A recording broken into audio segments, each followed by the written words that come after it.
cada manhã.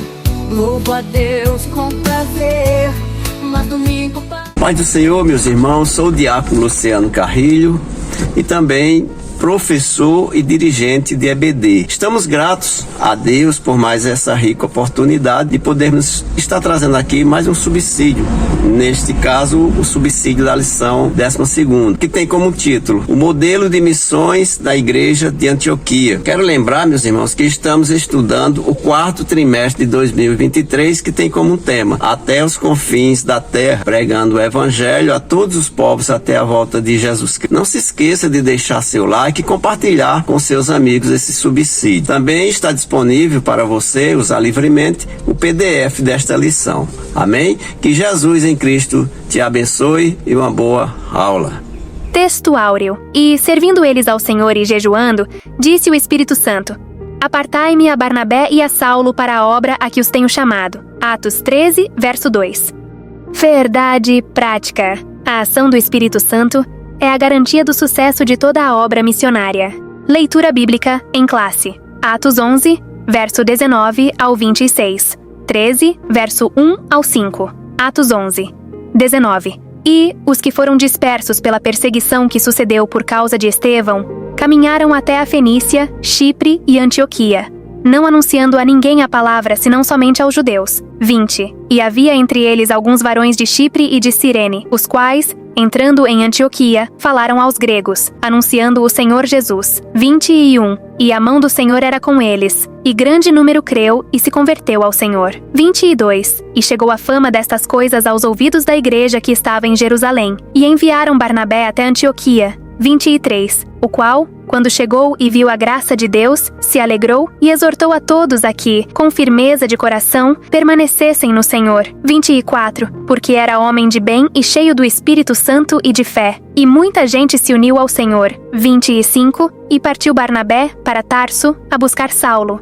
E, achando-o, o conduziu para Antioquia. 26. E sucedeu que todo um ano se reuniram naquela igreja e ensinaram muita gente. Em Antioquia, foram os discípulos, pela primeira vez, chamados cristãos. Atos 13, verso 1. Na igreja que estava em Antioquia, havia alguns profetas e doutores, a saber, Barnabé e Simeão, chamado Níger, e Lúcio, Cireneu, e Manaém, que fora criado com Herodes, o tetrarca, e Saulo. 2. E servindo eles ao Senhor e jejuando, disse o Espírito Santo: Apartai-me a Barnabé e a Saulo para a obra a que os tenho chamado. Introdução. Nesta lição, estudaremos a respeito da primeira igreja cristã formada por gentios, a Igreja de Antioquia. Veremos a sua fundação e formação, sua vida ministerial e de comunhão, como foram os resultados produzidos da prática missionária da igreja. Teremos, portanto, uma amostra clara de que nessa igreja havia uma dinâmica simples, porém profunda: jejum e oração para pedir orientação ao Espírito Santo. Jejum e oração para executar a orientação do Espírito Santo, fazer missões. Uma prática missionária na dependência do Espírito Santo. Queridos irmãos em Cristo, abordaremos agora os pontos da lição. Primeiro ponto, a Igreja de Antioquia, natureza e características. Antioquia da Síria, uma cidade conhecida como a Rainha do Oriente, era um centro cosmopolita, onde diversas culturas, meus irmãos, e nacionalidades se encontravam naquele lugar. Foi nesse contexto que a Igreja de Antioquia foi estabelecida como a primeira igreja gentílica, após a perseguição que houve em Jerusalém. A cidade tornou-se um ponto estratégico na propagação do Evangelho de Jesus Cristo, tornando-se a segunda capital do cristianismo, perdendo apenas para Jerusalém. Vamos aqui trazer 3 pontos fundamentais que podemos extrair desse texto. Primeiro, expansão da igreja. O Espírito Santo direcionou os passos dos primeiros cristãos dispersos para Antioquia, mostrando-nos que Deus tinha um plano maior para a expansão do seu evangelho. Isso ensina que mesmo diante das dificuldades, diante das perseguições e adversidades, meus irmãos, Deus ele usa essas circunstâncias para cumprir os seus propósitos. Segundo, meus queridos, o papel dos leigos é muito importante, isso daqui, eu achei muito interessante.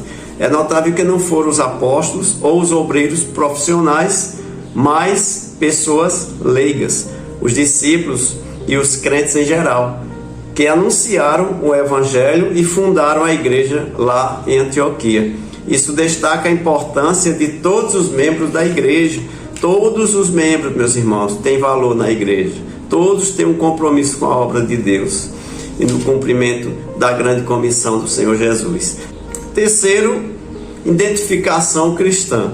Foi lá em Antioquia que os discípulos foram chamados pela primeira vez de cristãos, ou seja, de crentes, né? Isso mostra como a igreja em Antioquia se destacou por seu compromisso com a obra do Calvário, a obra de Cristo. Hoje, meus irmãos, somos chamados a ser identificados como seguidores de Cristo, não apenas em palavras, mas em nossas próprias vidas diárias, refletindo o seu amor e o seu caráter. Nossos tempos, nós sabemos que nós estamos vivendo os últimos dias na Terra, também são muito desafiadores. Eu acredito até que talvez pior do que o início da igreja. Ou seja, porque nós hoje temos uma diversidade de culturas e também muita influência, onde se encontra num mundo globalizado também. Assim como a igreja lá em Antioquia, somos chamados a ser luz para essas nações e proclamar o evangelho a todas as criaturas. E não só pregar, mas viver o evangelho. Ou seja, glorificarmos Jesus através das nossas vidas, das nossas ações. Devemos reconhecer, meus irmãos, que cada membro da igreja desempenha um papel fundamental e crucial na missão que Deus nos outorgou. E não devemos subestimar a importância de nossas ações cotidianas. Além disso, a identificação do crente não deve ser apenas um rótulo, não é? Um evangélico, né? Muita gente hoje quer ser evangélico porque acha que é um título bonito. Mas não deve ser assim, né? Mas um estilo de vida. Somos chamados para fazer a obra de Deus. Além disso, a identificação do crente não deve ser apenas rotulada como evangélico, né? Não, mas ter um estilo de vida, um estilo de vida que dê testemunho. Somos chamados a viver de maneira que os outros, as pessoas que nos rodeiam, vejam Cristo em nós. Assim como os discípulos foram chamados de cristãos lá em Antioquia, que em nossos dias as pessoas reconheçam em nós a autenticidade de Cristo em nossas vidas. Que possamos aprender com essa igreja de Antioquia, permanecer firmes, permanecer constantes na obra do Senhor e dar lugar para o Senhor nos usar para alcançar o mundo, alcançar almas que estão perdidas, sem salvação. Amém? Segundo subtópico, uma igreja missionária em ação. Queridos irmãos, vamos falar um pouco agora sobre uma igreja missionária em ação. No contexto da igreja de Antioquia, esta passagem encontrada no livro de Atos dos Apóstolos, no capítulo 13, revela valiosas lições sobre a liderança, a diversidade na igreja e a importância do jejum e da oração na obra missionária.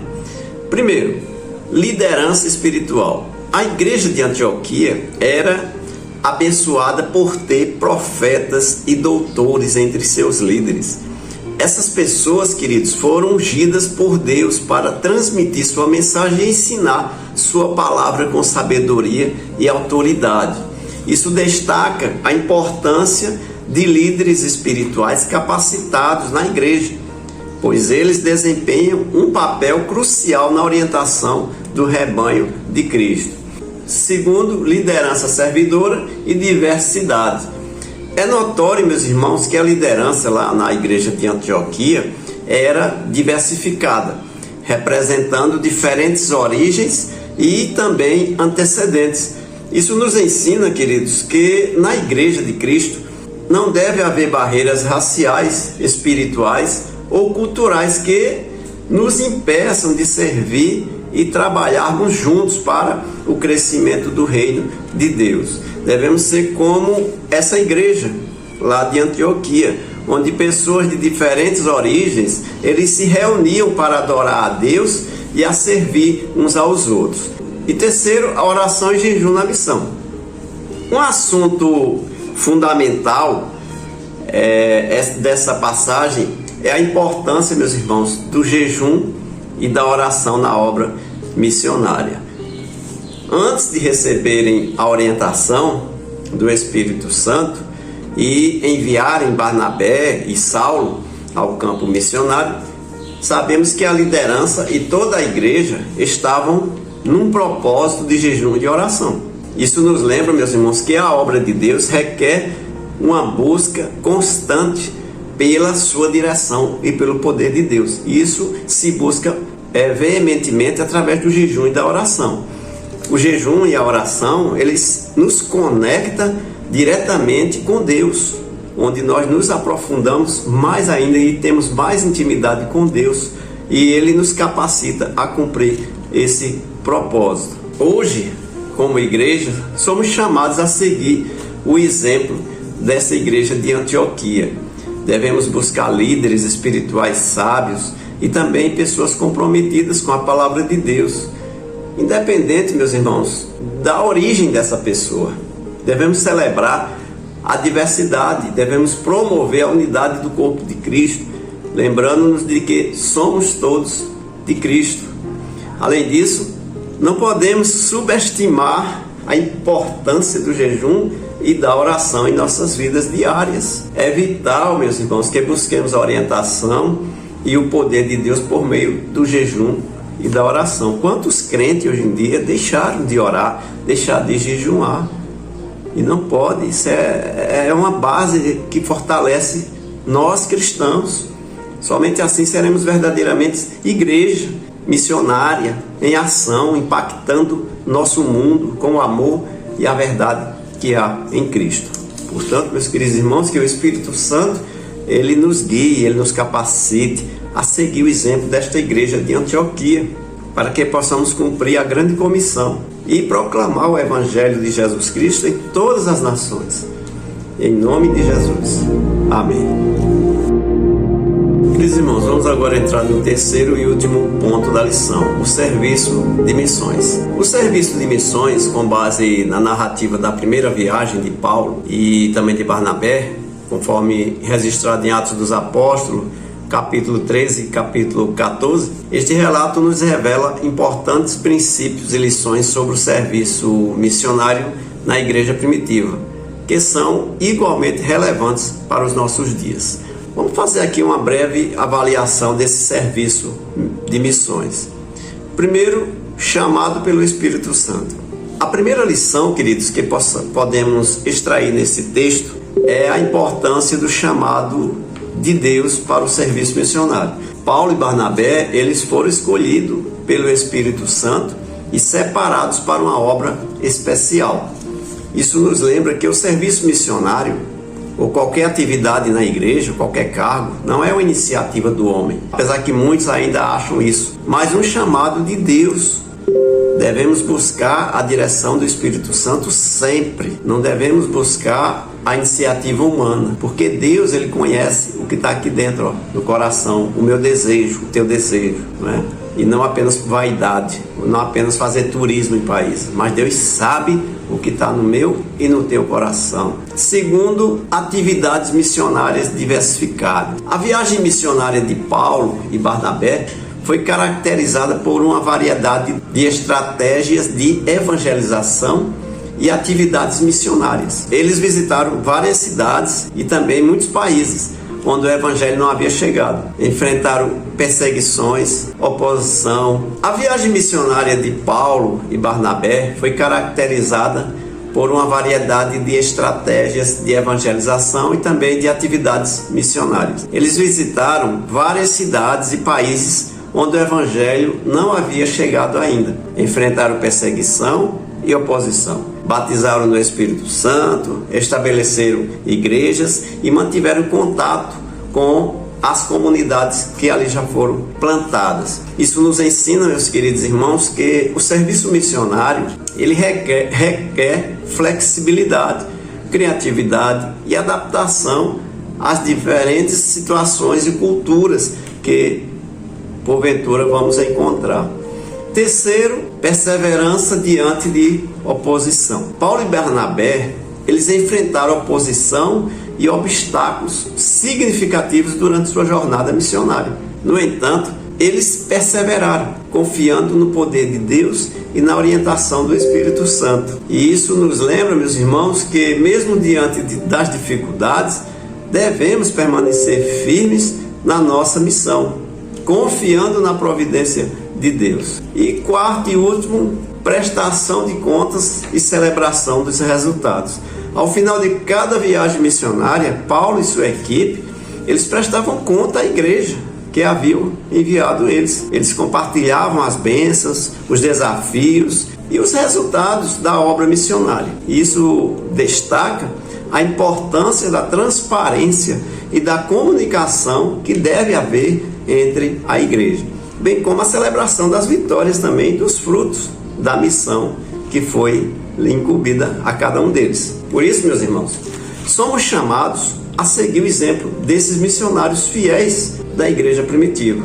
Devemos ouvir o chamado do Espírito Santo em nossas vidas e buscar oportunidade para servir em missões, seja localmente ou a nível global. Precisamos adotar uma abordagem diversificada e criativa na obra missionária, reconhecendo que cada contexto é único. Hoje nós temos uma ferramenta muito especial, que são as redes sociais, para que a gente possa também fazer missões. Isso mesmo, você pode fazer missões através das redes sociais, ao invés de ficar postando somente foto, essas coisas assim, mas devemos estar prontos. O soldado tem que estar sempre pronto. Precisamos adotar uma abordagem diversificada, criativa na obra missionária, reconhecendo que cada contexto ele é único. Além disso, devemos estar também preparados para enfrentar os desafios e oposição à medida que avançamos na missão de proclamação do Evangelho.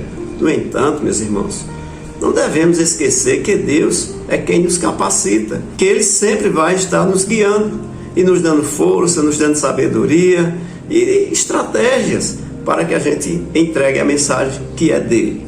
Por fim, devemos manter uma comunicação aberta, transparente com a nossa igreja, compartilhando as experiências, os frutos da obra missionária. Isso fortalece o corpo de Cristo e nos encoraja a continuar avançando. Que possamos ser servos missionários, dedicados, ouvindo a voz do Espírito Santo, obedecendo nossa liderança da igreja, sendo santo na nossa maneira de viver, que é assim que Deus nos quer, sejamos santos como Ele é santo, e enfrentando, meus irmãos, o desafio com fé e compartilhando as bênçãos na missão para a glória de nosso Deus, em nome de Jesus. Amém? Que Deus em Cristo os abençoe. Amém. Conclusão. Diante dos ataques de desconstrução da fé, a Igreja do Deus vivo precisa ser vigilante. Ela é a guardiã da única verdade que liberta. A mensagem da cruz não pode ser ressignificada. Cristo morreu e ressuscitou por amor à Igreja e a requer santa, pura e irrepreensível. Portanto, a noiva de Cristo não pode macular suas vestes. Seu papel abarca o ensino e a defesa com todo o zelo da integridade da verdade revelada. Queridos irmãos, chegamos ao final de mais uma lição. Se esta aula foi uma bênção para você, ficaríamos muito felizes se você pudesse deixar seu like e compartilhar com outras pessoas. Que todos vocês possam desfrutar da paz do Senhor Jesus em suas vidas. Até a próxima aula, se assim Deus nos permitir. Fica na paz do Senhor. Amém.